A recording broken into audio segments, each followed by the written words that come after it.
Hello everybody out there, and welcome back to another Dark Avenger comic book countdown and slash review. Whatever, you guys know it's a review and a countdown at the same time.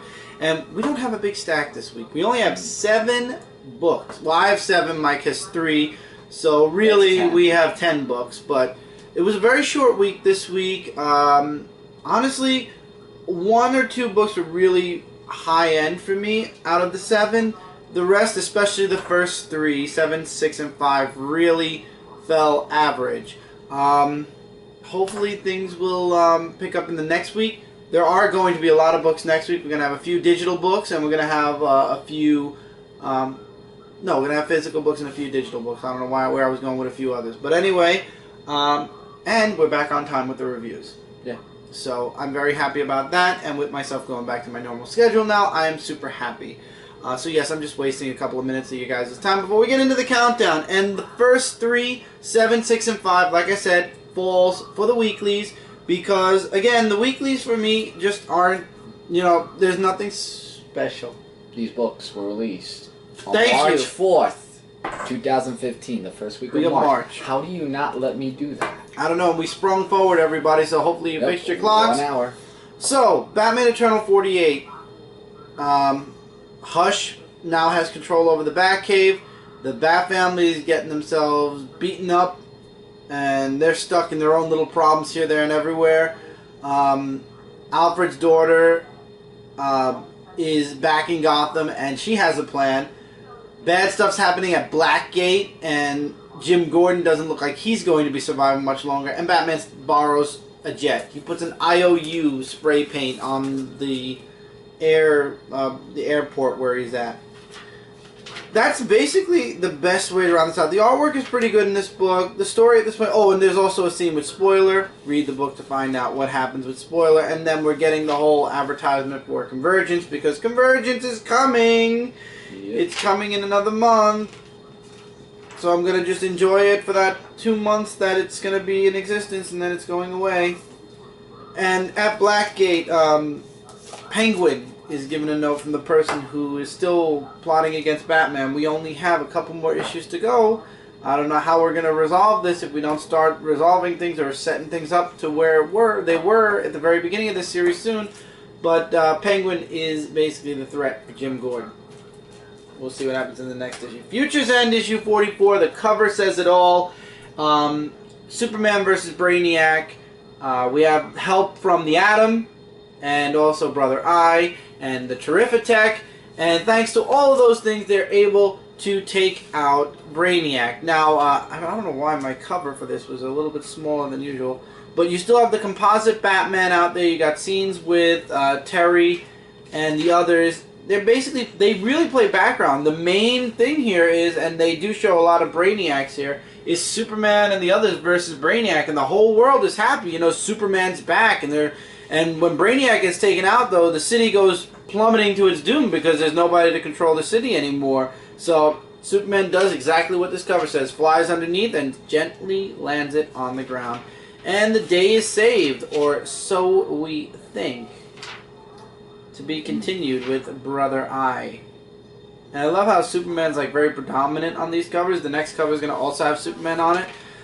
This is all leading, they claim, into Convergence, so I guess we'll have to wait and see what happens next, but this was really good. Superman's back, Superman saved the day, but what's next? What's next to come in Future's End? And we all know by the time Convergence is done and we get into Divergence, the New 52 logo, yeah, it's going away forever. So enjoy it while it's still around, because the New 52 thing is going to be gone starting in May. And then it leads into World's End. Now, World's End is my number 5. However, before what happens in World's End, you gotta read Earth 2. But we're gonna start World's End because World's End obviously is a weekly. And basically, you got Kara and Val and Red Tornado fighting against Apocalypse. You've got Jimmy, who finally shows up, and he's got like new guys. From what Hordak said, not Hordak, Calabac. See, I've got the He-Man. Calabac finds out that he has Godflesh, so Jimmy's definitely evolved a lot. There's some stuff with Terry Sloan and Mr. Terrific about the spaceship. You've got Huntress, Batman, and it says Oliver Queen, but I believe it's Red Arrow. At least that's what he is in Future's End. You've got some good stuff going on with Dick Grayson, and you got Batman who shows up to take out Brainwave, which that was awesome. And really, Green Lantern doesn't have enough strength, even with all the combined Avatar powers, and their world is doomed. I feel like at the end of every World's End issue right now, that's all we keep seeing. The last issue, the world was doomed. The issue before that, the Earth was doomed.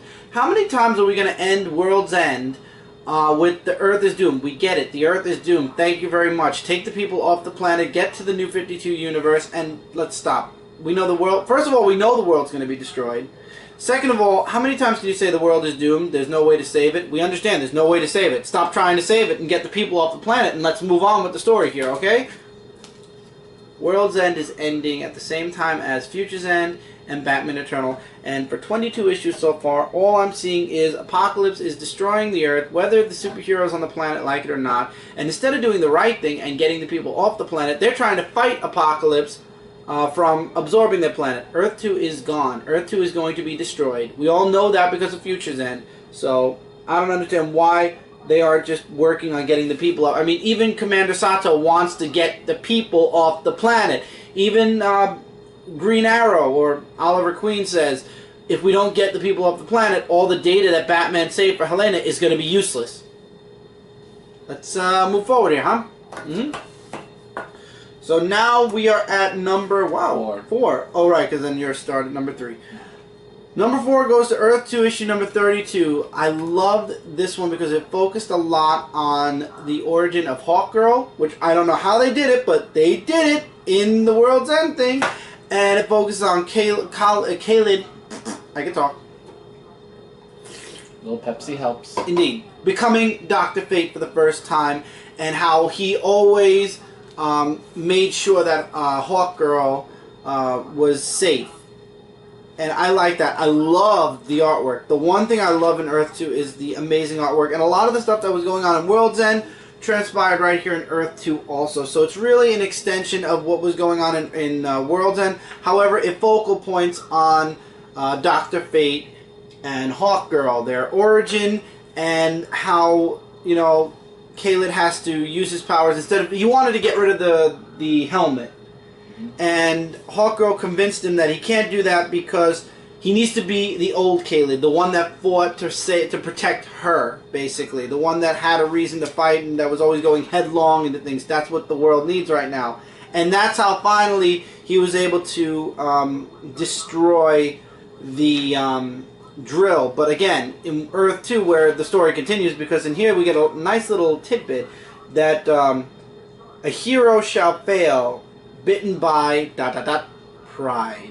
So what hero is going to fail bitten by pride? That's going to be interesting. And that'll definitely transpire into Earth 2 society when that comes out. But this was good, but again, it's set up for what happened next in World's End, where again, the world is doomed because there's no way to stop Apocalypse, basically. So all in all, though, at this point, I feel like we're at that month now where we have, what, 5? Well, we're at issue 48, 49, 51, 2. We have 4 weeks left. So the first week of April is going to be the end of all the weeklies.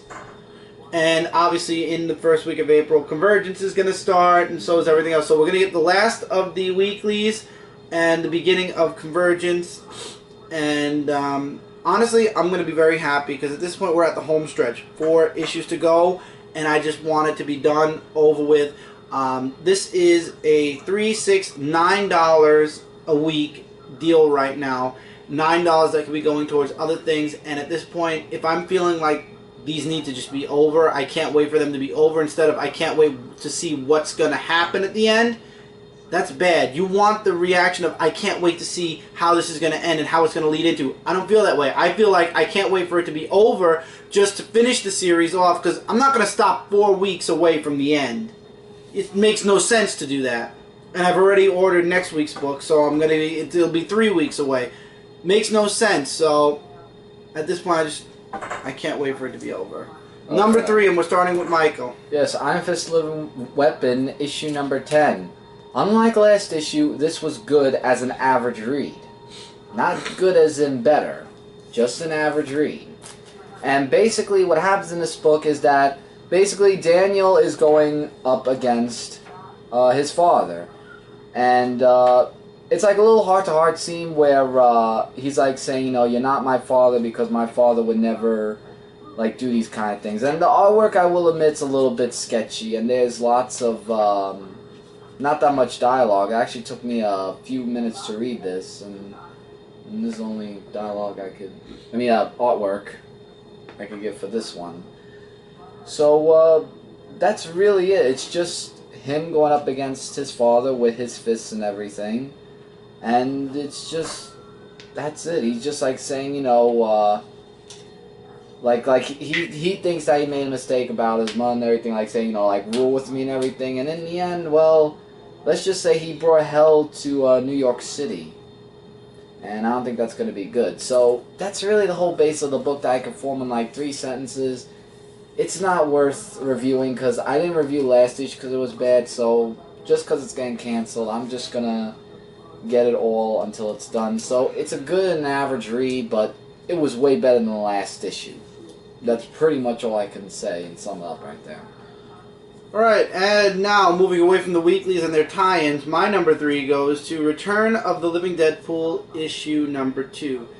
Deadpool finds out that the girl he's tagging along with, the reason she's out and about is she was separated from her family. The family was taken by the Deadpool, so now she wants to rescue them. And that's basically the whole issue. That's what they do. They find a train where she believes her family's on.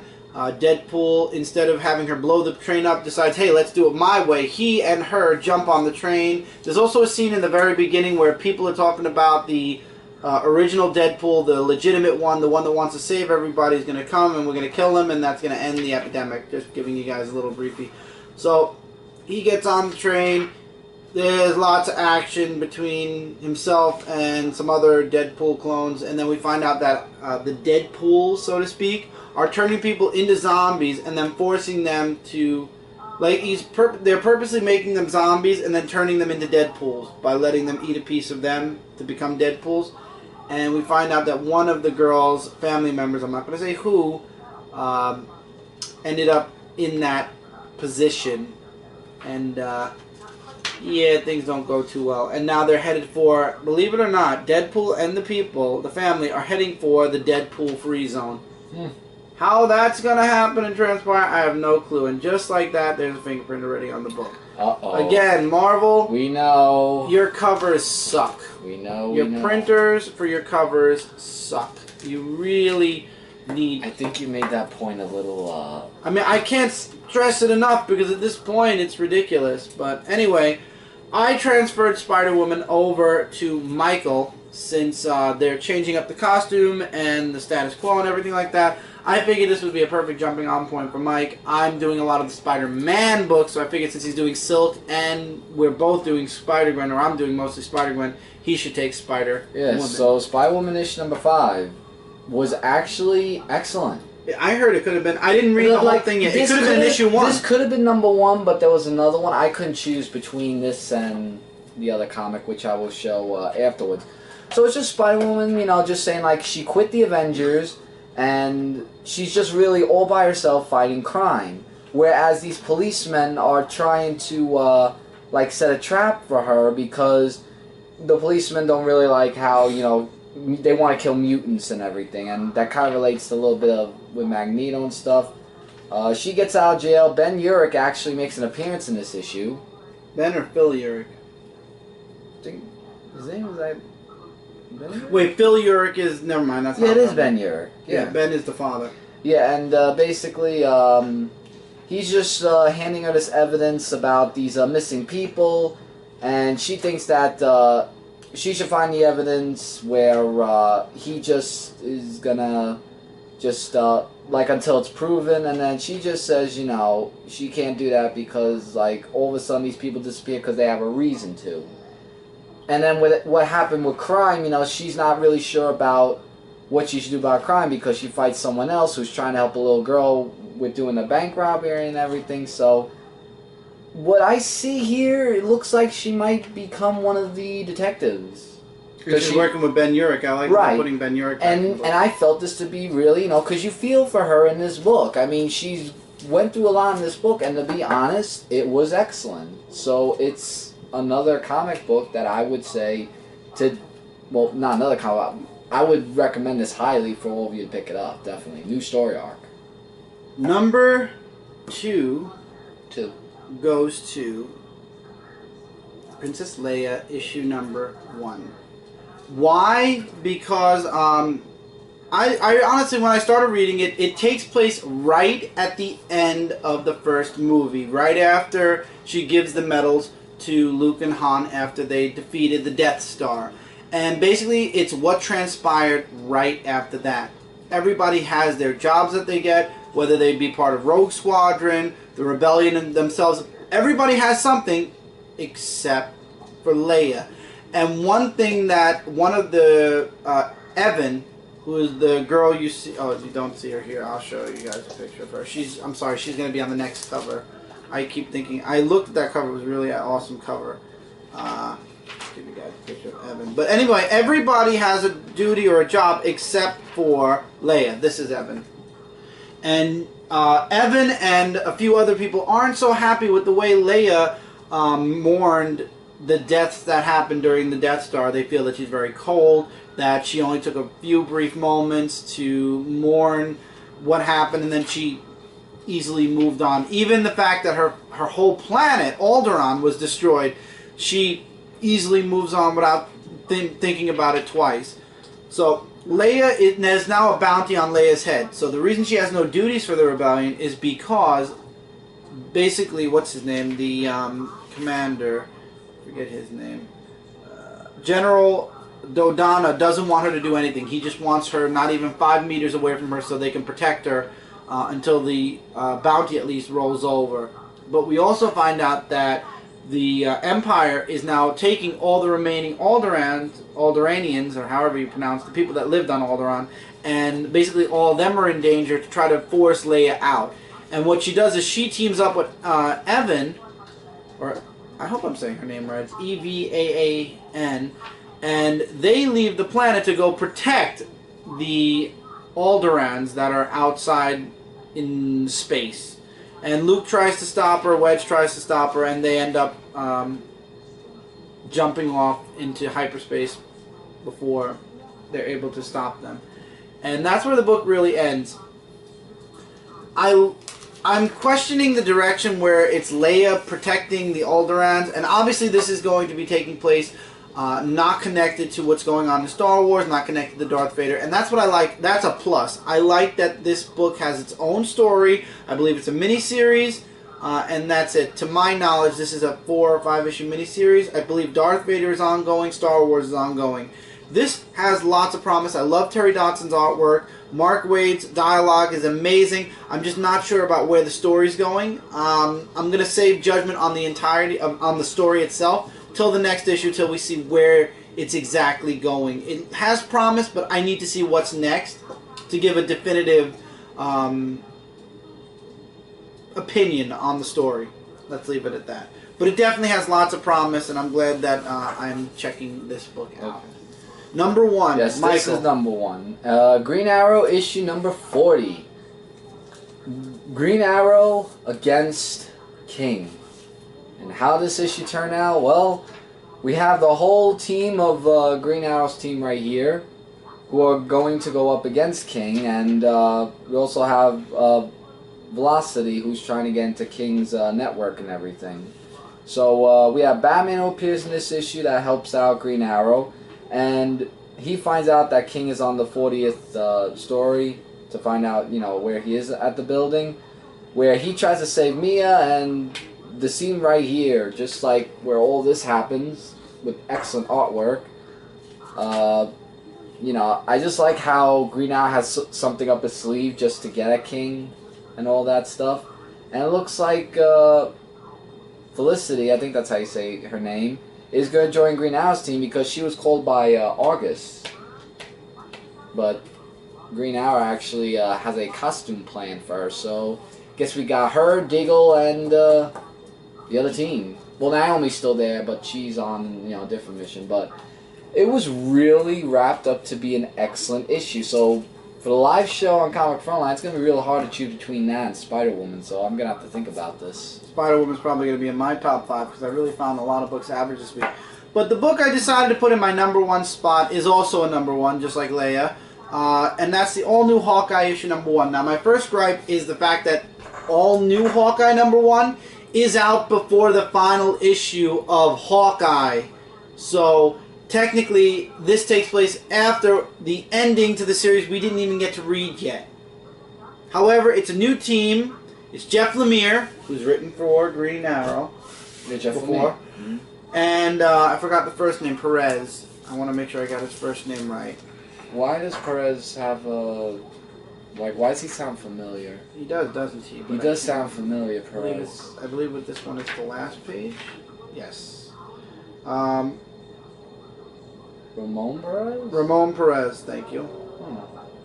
So Ramon Perez does the artwork. Now, it opens up with a flashback to Bart and Clint when they were kids. Whoa. I don't know how I feel about the psychedelic feeling of this part, but then we get into the actual story where it's Kate and Clint. They were sent on a mission by Maria Hill, I believe, to a Hydra facility where they believe that where Maria says there is a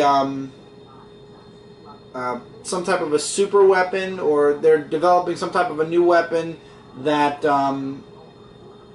she wants the Hawkeyes to look into. She drops them in for the special op mission. And we also find out that, yes, Clint is still deaf, but Tony Stark created these hearing aids that allow him basically to hear. So Clint can hear again. So that's going to kind of kill whatever's left. Yep, and 1 month. In 1 month, time runs out and Secret Wars begins. I'm not reading Avengers. Time runs out.